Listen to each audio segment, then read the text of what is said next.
Assalamualaikum warahmatullahi wabarakatuh, and a very good morning to all present here today. My name is Nur Noha binti Zaidi and I will be your moderator throughout this session. It is my great pleasure to welcome all of you to this forum entitled The Usage of Gadget Among Youth. So according to Abdul Rahim 2021, recent studies shows that more Malaysians have been using internet, with 97.9% have access to mobile phones since 2017. As today's of digital age, gadgets have become a part of our lives, especially among youth. Smartphones, tablets, gadgets, and other devices can be used for entertainment, education, and communication. The main objective of this forum is to raise awareness among young people about their gadget usage.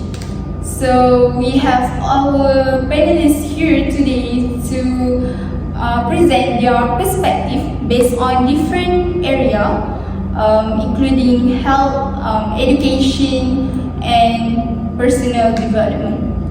So let's begin with our first panelist for our discussion today, Ms. Nurhana Safia, Minister of Digital, to speak about positive side of gadget usage. Thank you for calling me up, for introducing my name. Hi again. So today, Safia, I'm going to talk about my perspective about the use of technology or gadgets among youth.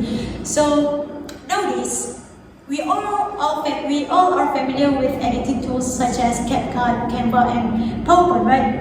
So the use of these editing tools can actually enhance their imaginations and creativity among youth. These editing tools and design-like platform can be used as practice to develop youth's imaginations and creativity. So we can see this in education settings where youth or students in this discussion are encouraged to make presentations, slide presentation, and video editing for educational purposes. Specifically, they have to deliver information while maintaining their slides and video appealing and interesting. So the elements in the platforms is actually pick their interest to design the slides, to make these slides more interesting, while also simultaneously adding the information that can be valuable and informative to the audience. So this provides them to express themselves and their ideas through their imaginations and creativity. According to SAM 2022, he mentioned that self-expression can help youth to develop a stronger sense of self-identity. And also, it can boost their confidence and self-esteem. And finally, it provides creative opportunity to express themselves, and to explore their emotions and feelings. I think that's all for me. Thank you, Ms. Safia, for your great insights.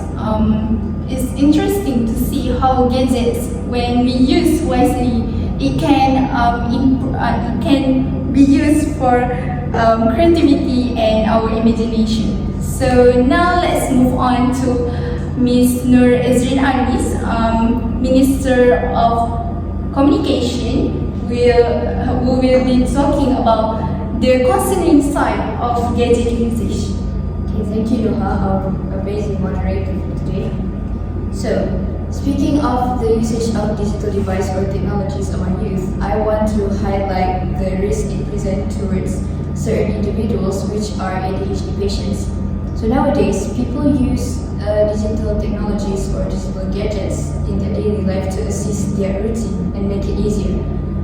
So based on a website called Open Minds Psychiatry Counseling Neuroscience Center, one of the disadvantages it presents towards these people So ADHD is known as a disorder where a patient experiences difficulties to focus on one thing without getting distracted.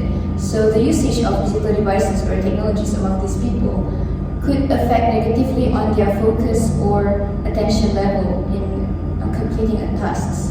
Moreover, based on an article of Health Essentials published in 2023, researchers found that the over-excessive use or extreme usage of digital devices among individuals could lead to symptoms such as difficulties to sit still, or we call it as hyperactivity or hyperactivity impulsivity. And inattention, which is the difficulties to focus in organizing or completing tasks, these symptoms are similar to the behavior of ADHD patients. So what I'm trying to say here is that the extreme usage of digital device among individuals does not necessarily lead to the person being diagnosed as ADHD, but it does contribute to the similar behavior or symptoms to the ADHD patients, which are concerning because ADHD is a common syndrome affecting children nowadays. So I think that is the most concerning side of usage. Digital usage. Thank you. Thank you, Ms. Edrin. It's quite concerning to see that when we using our gadgets too much, it can mirror the similar symptom to its ADHD. Now let's move on to Ms. Nur Fatmi Iwani, Minister of Education, and she will talk about the good side of gadget usage in education. Assalamualaikum and hi everyone. So as for today, I want to talk about how technology helps young people or youths in keeping and building relationship. Because some people here think that technology pulls them apart or they can make them feel less connected with their family and friends. However, in my opinion, I think that technology makes them feel more connected than ever with the help of apps or platforms like WhatsApp, Instagram, Snapchat, because these apps have features where they can use it to post pictures or videos to keep updating about their lives, which makes it feel more connected with other people, because they also can see other people keep on posting about their daily life. For example, a daughter live far apart from their parents can use these apps to keep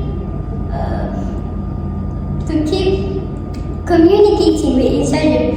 So it is easier for them to communicate because they didn't have any barriers, because they use this technology to keep on talking. And moreover, technology also can help young people, especially students, in learning, because in school, teachers encourage people to do group projects to building their teamwork. And by using learning tools like Canva, Zoom, and Google Meet, they can keep on exchanging information or ideas and fostering building the friendship among themselves. And according to We Thrive Together 2025, technology also helps young people making new friends.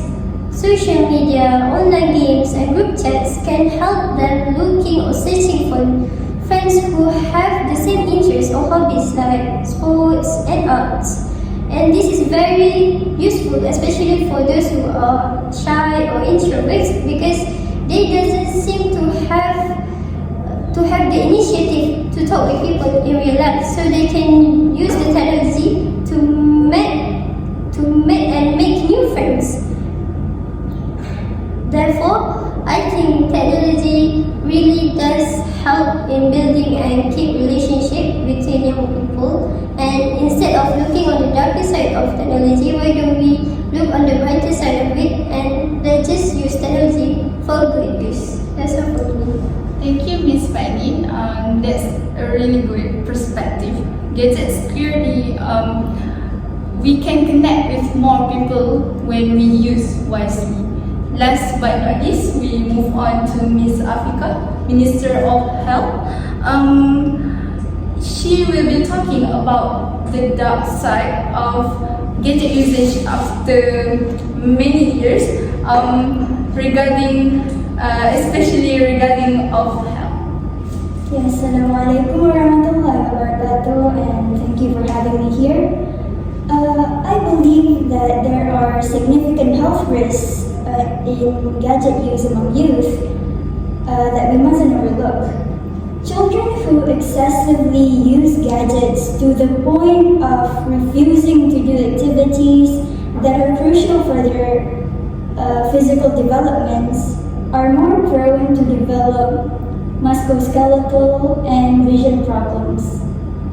According to the American Optometry Association, those who spend 2 or more continuous hours using gadgets every day are at greatest risk of developing computer vision syndrome, or CVS, also known as digital eye strain. As the name suggests, CVS refers to issues that arise with the extended use of computer or other devices. Firstly, viewing a digital screen puts a lot of burden on the eyes. So, oftentimes the letters on the screen are not as clear as they would be on printed pages. Not to mention the presence of glare and also reflections on the screen. Additionally, some people tilt their heads at odd angles or bend towards the screen in order to see clearly. However, this leads to bad postures that could result in muscle spasms and pain in the neck, shoulder, or back. Furthermore, non-optimal eye focusing or coordination abilities, uncorrected vision problems, and also aging changes of the eyes can all contribute to CVS. The most common symptoms that are associated with CVS are headaches, blurred visions, dry eyes, and also neck and shoulder pains.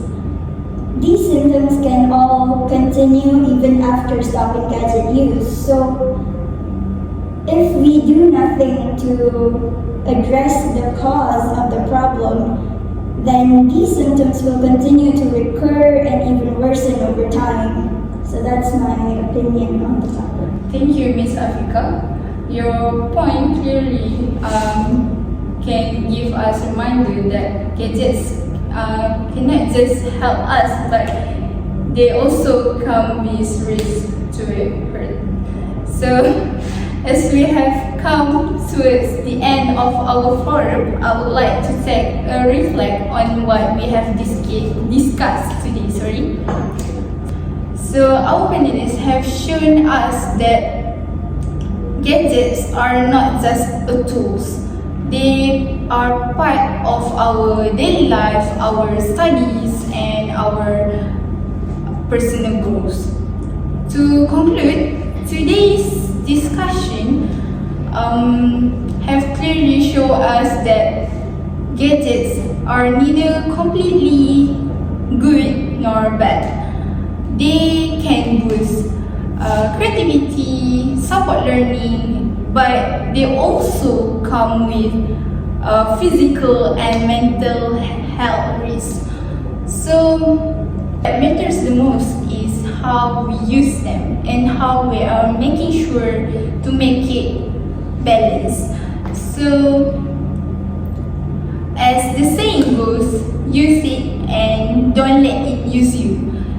This simple sentence reminds us that how we must be the one in control. Like, we have to use gadget wisely for learn and grow, not to be our distraction and affect our health in the future. So I would like to take this opportunity to thank you, our panelists here today, Ms. Nur Fatmi Iwani, Ms. Nurul Hana Safia, Ms. Nur Ezrin Alis, and Ms. Nur Afika for your amazing opinion and your knowledge. And thank you also to our audience today for your attention. Wabillahi taufiq wa hidayah. Wassalamualaikum warahmatullahi wabarakatuh.